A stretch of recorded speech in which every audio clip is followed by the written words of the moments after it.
Hello, and welcome to Inventors Helping Inventors. I'm your host, Alan Beckley, inventor of the Wonder Wallet. If you're an inventor searching for proven ways to make money with your invention, if you dream to see your product selling in stores everywhere, you've come to the right place. There's no better place to get help than from experts, inventors who've already achieved success. Every week, I interview successful inventors, asking them the questions you want to know. Tune in to learn from the experts so you can get your invention out of the tank and into the bank. We did pursue, like you said, smaller filters, which are like for spa filters. Spas have the same type of cartridge filter in them, but the challenge is there's a huge variety of sizes, and to make it work with all of them, that was the challenge. So we went through many different iterations of how to do that, how to go about that, and landed on a really simple design. And we always seem to land on the simple designs. They seem to work the best. If you've listened to this podcast for a while, you've heard me talking about the Inventors Bootcamp, right? Over the last 3 years, hundreds of inventors have joined us in the Inventors Bootcamp, and we have lots of exciting success stories from our students. But guess what? The bootcamp is not for everyone. If you like to tinker with invention ideas occasionally on weekends, hoping that someday someone will buy your idea, the Inventors Bootcamp is not for you. If you think it's your job to just come up with ideas and someone else can take care of the rest, prototypes, packaging, and contacting companies, the Inventors Bootcamp is not for you. But if inventing really matters to you, if you know deep in your heart that you've got an invention ripe for success, if you're willing to learn and do whatever it takes to be successful, I'm here to help you, and the Inventors Bootcamp is your ticket, your next logical step forward. So, what is it? When is it? And how do you sign up? The Inventors Bootcamp is 5 days of live interactive Zoom meetings, Monday, September 9th through Friday, September 13th, for 1 hour each night. Teaches you precisely how to create a clear, concise marketing message, which is exactly what companies want to hear. When you join us, you'll meet other inventors, plus you get a licensing masterclass, and lots more. The next Inventors Bootcamp starts very soon, Monday, September 9th. Enrollment is open now. Just go to www.alanbeckley.com/bootcamp. Many podcast listeners, just like you, have joined the Inventors Bootcamp. Here are just a few of our success stories. Duncan Ashworth has 2 companies interested in licensing his COVID-killing floor sanitizing invention. Daryl Carter secured a business partner and licensing arrangement. His asthma relief product debuts this fall. And Julietta Hughes tested her portrait artist invention. Now she's got a clear strategy for reaching out to companies to license it. Ready to add your success story to our list? The bootcamp is your ticket. Register now at www.alanbeckley.com/bootcamp to save your seat in the September bootcamp. As an inventor, do you ever feel lonely? Because no one seems to understand what you are doing or why. What if there was a community of other inventors just like you that you could meet, share with, and learn from every month?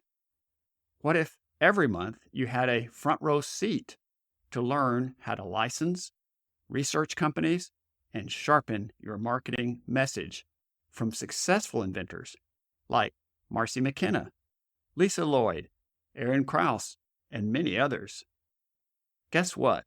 The Inventors Helping Inventors membership group, or IHIMG, gives you all of that and more for only $35 a month. Less than a few lattes at Starbucks. Just go to alanbeckley.com/IHI35 for all the details and to join us now.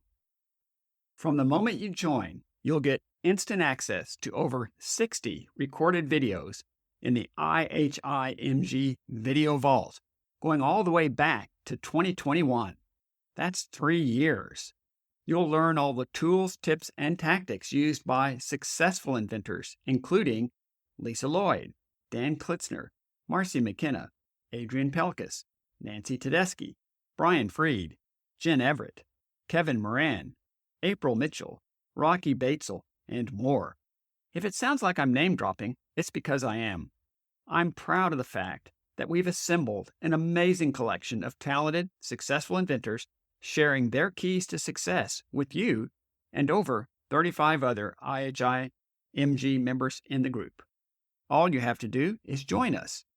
To join us now in the Inventors Helping Inventors membership group, just go to alanbeckley.com/IHI35. I look forward to meeting you and helping you accelerate your journey to gain traction as an inventor. But wait, there's more. If you join the IHIMG by no later than September 15th, I'll throw in a valuable bonus for free. You'll get not only access to all the resources within the IHIMG, I'll give you 1 hour of one-on-one personalized coaching with me for free. This is a $150 value I'm offering only to you and other podcast listeners, and only until September 15th. So act now. Just go to alanbeckley.com/IHI35 to sign up now. And I'll see you soon in the Inventors Helping Inventors membership group. Welcome to episode number 438. Today, I interview Jordan Thiessen. Jordan Thiessen is a 13-year pool industry veteran. He started cleaning swimming pools when he was 22, and now, at age 35, he still enjoys pool service because of the challenges and problem solving needed to troubleshoot pools and water chemistry. Recently, he set out to solve a problem that has plagued many pool owners and service technicians, and that is the chore of filter cleaning, specifically cartridge filters. Gradually rotating the 3-foot-tall cylindrical pool filters while spraying them clean with the hose is time-consuming and causes back pain from continual bending over that is required. Jordan knew there must be an easier, less taxing way to clean the filters, but he never found a product to do that, so he invented the solution. He calls his product the Cyclone Filter Cleaner, a unique device that allows the filter to rotate while the technician sprays it. The product saves time and eliminates back pain for technicians. Jordan has sold the Cyclone Filter Cleaner all over the United States to homeowners and pool service technicians alike. Not only did Jordan invent the product, but he also manufactures the product himself here in the United States. You'll want to listen to this entire interview as Jordan shares how, as his business continued to grow, he and his dad moved out of the garage and into a larger building for manufacturing. Now they are procuring an even larger space for the next phase of manufacturing as their business continues to grow. Also, he shares how he had to do further inventing, specifically to aspects of his manufacturing process. He says when you venture, inventing doesn't end with just your product. That same innovation must be applied to your manufacturing processes as well. And finally, he shares why he prefers to continue venturing the product in the U.S., but would consider taking on a licensing partner for international sales. Now let's get right to our interview with Jordan Thiessen. Jordan Thiessen, it's a pleasure to have you on the podcast with us again today. Thanks a lot for having me back. You bet. Jordan, we last spoke with you in December 2022, and this was episode 260, about the innovative pool filter cleaning product that you've invented. As we discussed in that episode, traditional pool filter cleaning methods are time-consuming and laborious and often cause back pain. You and your dad literally spun up your business from your garage and have grown it into quite a venturing enterprise that serves pool servicing companies and even individuals. For listeners who missed the first episode, you may wish to pause this episode and listen to episode number 260 first. You can just go to alanbeckley.com/podcast and put 260 in the search box. So, Jordan, what has happened in your business since we last spoke? I recall you were beginning to get into smaller filter cleaning using the same technology. How has that progressed? And where does your business stand today over 18 months since we last talked? Yeah, we've made a lot of strides in a positive direction. We've continued to sell our flagship product that is for pool filters.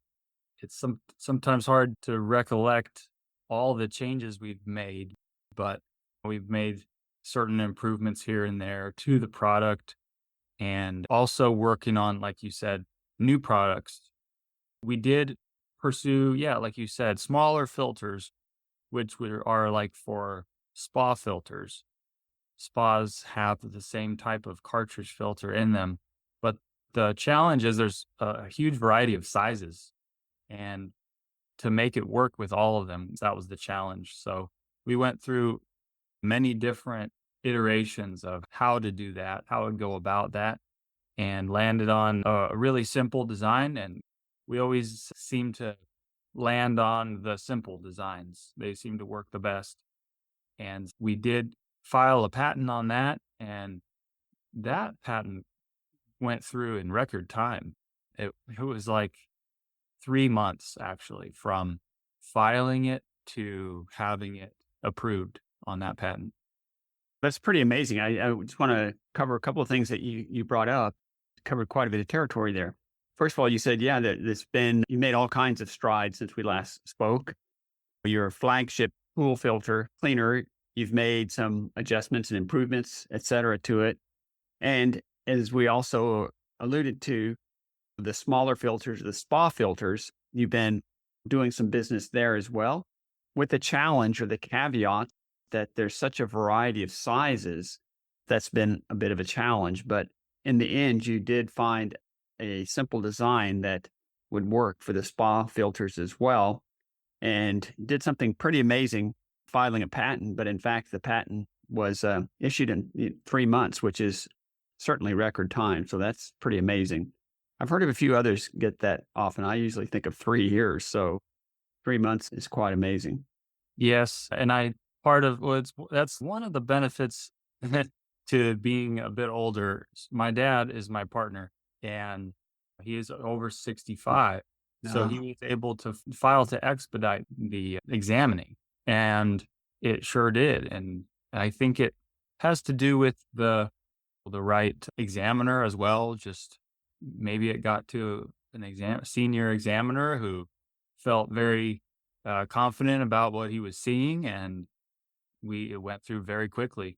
Yeah. You also bring up a good point there that I just wanted to highlight again for our listeners, because not everybody may be aware that if you are over 65, you can indeed ask for expedited filing. Anyone can ask for it, but it's a significant expense, as I understand it, for most people. Whereas if you're over 65, I don't believe there's an additional cost to do expedited filing. Was that correct? I don't think so. Yeah. That's my understanding. So that's a good point to remember for those of you out there who, like me, are over 65. Then why not ask for expedited processing on your patent? Yeah, I agree. It worked out good for us. I mean, we sometimes you're okay, you are comfortable with having it stay as a patent pending and just allow it to be that way, but there's something that feels good about it being actually issued patent. Absolutely. As I recall, you and your dad had considered at least one possible licensing deal and or a purchase deal before. Have you received other offers to license your invention? And also, at what point would it make sense for you to accept a licensing deal? Can you walk us through your thought processes on that? Yeah, we're making the product ourselves, manufacturing it and fulfilling it, doing everything in house. And so, yeah, a company did come make contact with us last summer, and we were happy to engage and talk with them. It didn't end up being the right fit for us, but we were happy to consider that. And in the future, I think we would be inclined to talk to some that are out of the country. I don't know. We feel like there's so much potential for us in the United States with the pool and spa market that we like our trajectory and the path we're on, and it's like the sky is the limit. So we are still feeling like we're happy to pursue our own manufacturing and our own venturing the entire product, selling on our website. But perhaps out of the country would be a good fit, a smart way to go about that, because it would seem very daunting if trying to expand out of the US. That is very daunting to do for us. So that would seem like a natural way to go about it. Yes, that actually does seem to make quite a bit of sense. And again, just to mention to our listeners a bit, sometimes when you look at doing a licensing deal, you can make it territorial specific. And sometimes that actually makes sense to do that. The general mindset is if you license broadly to a big company, you want global coverage. But in this case, you would like to continue to manufacture and sell your product within the United States and develop that market completely and continue to grow that market. But when you then move to shipping internationally and all the costs that go with that and value added taxes and things that can make it punitively expensive in some cases to really sell into other countries, that might be something that a company located, let's just say in Europe, might be able to exploit and work much better than you guys would and still allow you to continue growing the business that you intend to grow also. So that would give you two for the price of one in a manner of speaking. So sounds like we'd be open to exploring that too, but we really do have our hands full with our manufacturing just here and trying to keep up with demand. That actually does lead me. My next question is again, when we talked before, at that time, anyways, your current manufacturing business, you're manufacturing your garage. So, have you found a company that can manufacture your product cost effectively for you to help you scale your business to the next level? Or what are your thoughts in terms of as your volumes continue to grow, you might begin to outgrow your ability to make them yourselves? What are your thoughts around that? So we did outgrow the garage and we built a bigger building, and I think about a 45 by 35 building. And then we've actually outgrown that too. And so that building that we constructed, we'll use that for fulfillment. And we're working on getting another building for the manufacturing. And that's one of my dad's departments in what he heads up. And we are just trying to scale that, get more hands on deck for more full-time workers to work with us on this. We feel like we can do it ourselves, continue to do it ourselves. I guess we haven't gotten into too many talks with manufacturers, but we do really love the idea of our own quality control. Maybe we just can't give that up. Maybe there's benefit there, but we feel like we do a good job of keeping a good quality and doing basic just in time manufacturing essentially. We don't make like 1,000 units at a time. We do smaller batches at a time. And it's so far it's working for us. There's something to be said for as long as you control the manufacturing yourself, it just eliminates a variety of headaches in terms of transferring that to another company. Because usually when you start that process, there's just a lot of teething issues and things to be worked out. And also just, you just look at the costs and what have you, but you also look at how much of your time and your dad's time does this take and family time and all the rest of it. As long as those things fit for you, in other words, where you feel like overall it continues to serve you well for what you're looking to do and you're turning out a quality product, you're happy with what you're doing, and you have the ability to expand your real estate as needed. So you outgrew the garage and you built a bigger building. And now that bigger building is now going to be your fulfillment center, and you're looking at yet another building. But once again, all this still Mm. is the realm within your own control. And growing it bit by bit, that also means if and when you get to the point where you say, okay, we've got to have a contract manufacturer begin to take this over for us, you already have been through enough with it that you know what that would look like. Would you agree with that? Yes, I do think so. And there's a lot of figuring out that needs to be done to make the manufacturing go smoothly. And there's so much more we can do with that.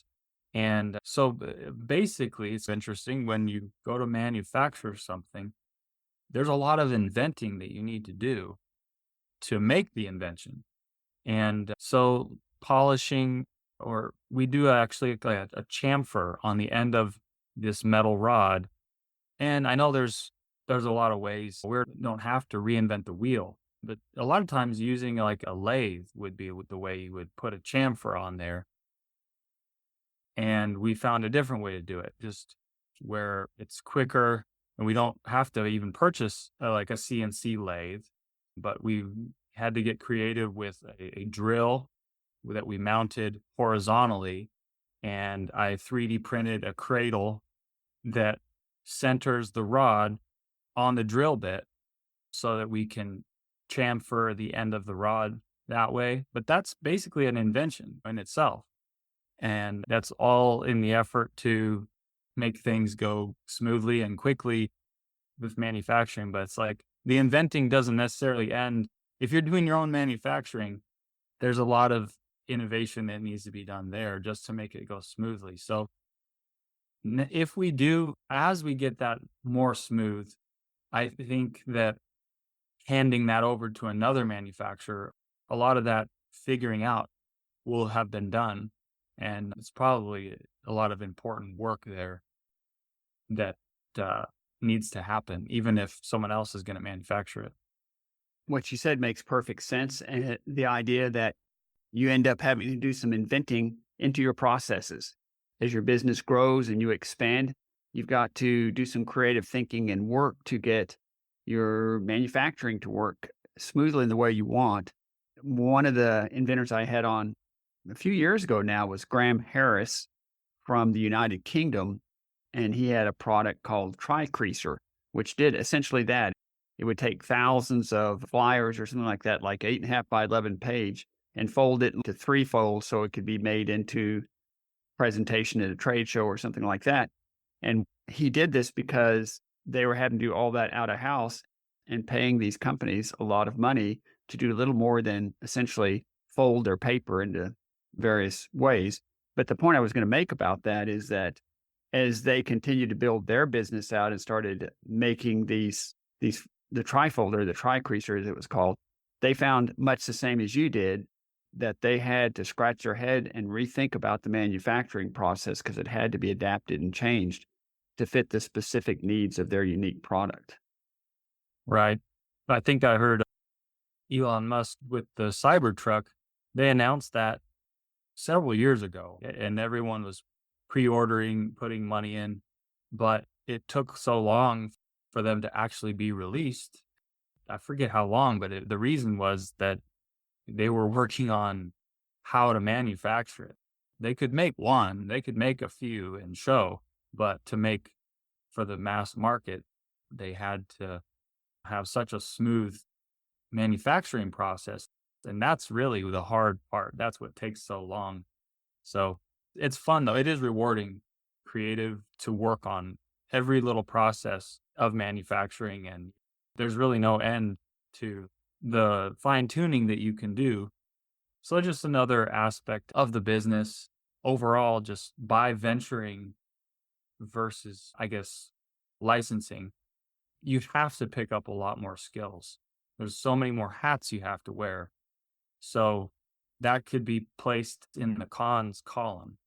But if you decide to go that way, it does pay dividends because every time you gain more skills, whether it be website design, making, marketing, materials, making videos, you have to wear all these hats, and you either have to level up your skills or you don't get very far. Been a big learning experience and still enjoying it. I'm glad you checked back with us and how we're doing. Yeah, you bet. As we roll towards a close, are there any parting words that you'd like to leave us with? Yeah, just we're excited for continuing on this journey and releasing more products and coming up with more ideas in this niche. And we actually have yet to fully launch that spa product, but we actually are planning to do that either this month or next month. Just a couple of final touches on that product, but we're just real excited for all the new things to release and continue on our journey. And my final question is, how can listeners reach you if they have other questions? You can probably go to our website, which is cyclonefiltercleaner.com. And there's videos on there, information about the product, but also there's contact form as well there so you can reach out. Okay, so the best way to reach you is on your website, Cyclone, like a cyclone filter cleaner.com. I believe Cyclone Cyclone, right? That's correct. Yeah. So cyclonefiltercleaner.com. They can find you there. There's a contact form there. And Jordan, I'd like to thank you once again for being on the podcast and sharing your journey and the things that you've learned as your business has continued to evolve and expand. And for example, using inventive skills to improve your manufacturing process. So I'd like to reserve the opportunity in another 6 months to a year to check in with you guys and see how things are going at that time. All right, Alan. I appreciate it as always. And it sounds good to us too. All right. We'll talk to you soon. Thank you. Thank you. Bye-bye. So you're done searching for your product and it's not out there. Yay! Maybe you filed for a provisional patent and done some marketing research or surveys.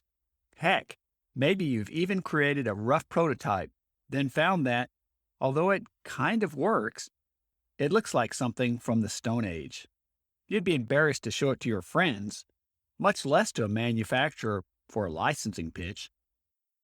What if I could put you in touch with a guy who offers free consultations, takes no money down, no money up front, and will give you a quote on your project before he starts? What if I told you that this same guy can help you design your product and make you a virtual prototype before you ever put a penny into building a physical one? What if I told you he could make you patent drawings, CAD files for manufacturing, and even make marketing videos and build you a website?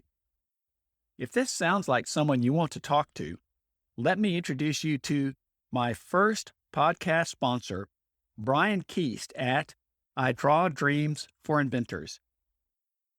With 3.5 years of trade school and 15 years of mechanical experience working as a mechanic for General Motors, you have someone that's seen countless design failures and how they were fixed.